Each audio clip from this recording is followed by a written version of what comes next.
So here we are then, the Roval is done and dusted. Let's have a little bit of a talk about it. Let's talk about the points picture as well as we go into the round of 8 in the playoffs.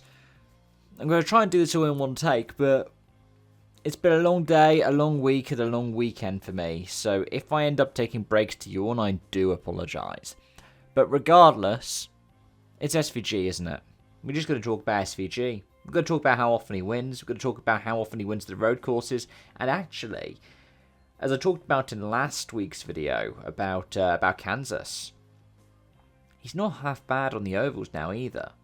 He's starting to get better. He's starting to become that kind of all-round picture, a bit like we'd see with AJ Allmendinger in the years previous.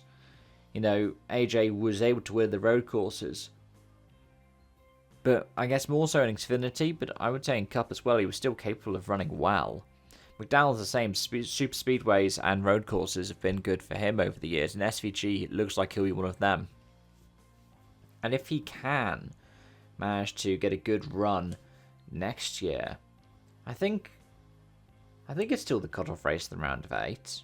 If he can hold on through the first round, he could potentially make the round of 8 next year as well.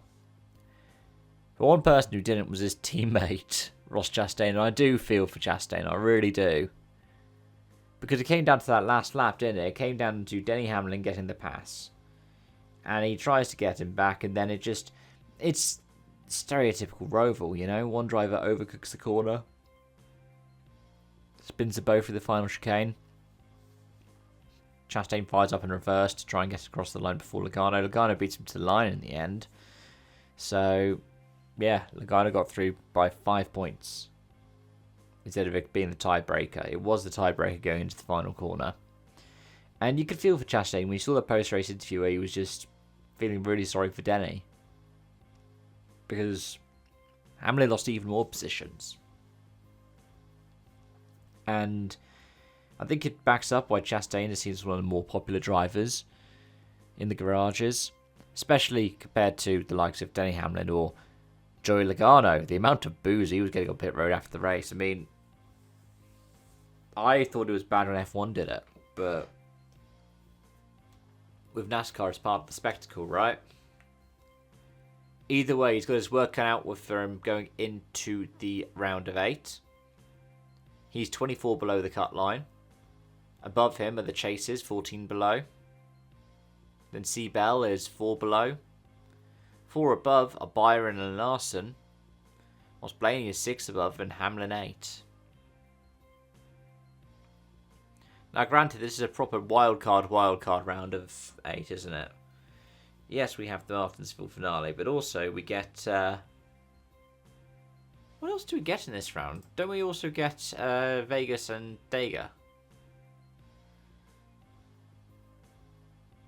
It could be anything. Anything could happen there. And you know what it usually does when it comes to the round of 8?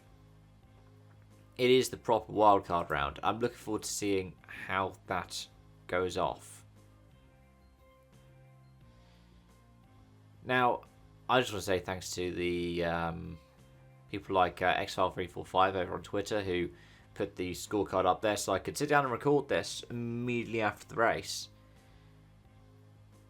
It's been a fun season to watch this season.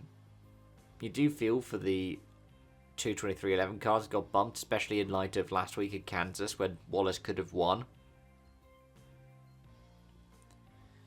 But at the same time, like, what's impressive is Cindric, now that he's eliminated. If you look at where he is in the point standings, he's below Austin Dillon, he's below Alex Bowman, he's only ahead of Josh Berry.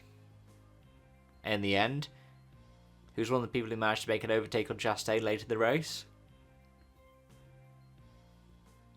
It's the Wood Brothers car, otherwise affectionately known as the fourth Penske. But either way, folks, let me know your thoughts and feelings in the comment section down below. As always, thank you so much for watching and joining. Until next time, it's bye-bye for now.